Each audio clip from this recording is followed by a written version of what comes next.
বেষ্টন করে নেয়, ফেরেশতারা কাঁধে ভর দিতে আল্লাহর দরবারে পৌঁছায় যায়। আল্লাহ সব জানেন, সব দেখেন।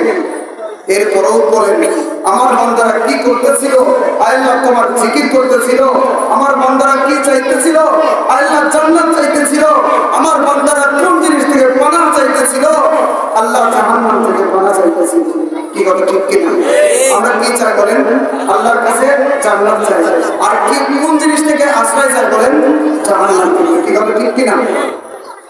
বসছি আল্লাহর স্মরণে, আল্লাহর জিকিরের জন্য নাকি?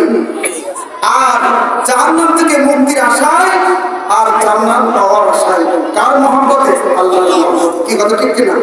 অনেক লম্বা হাদিস, সংক্ষিপ্ত করে বলছি, সময় সংক্ষিপ্ত। আল্লাহর নবী বলেন, বুখারী শরীফের 6266 নম্বরের হাদিসটার মধ্যে আল্লাহর নবী বলেন, এরপর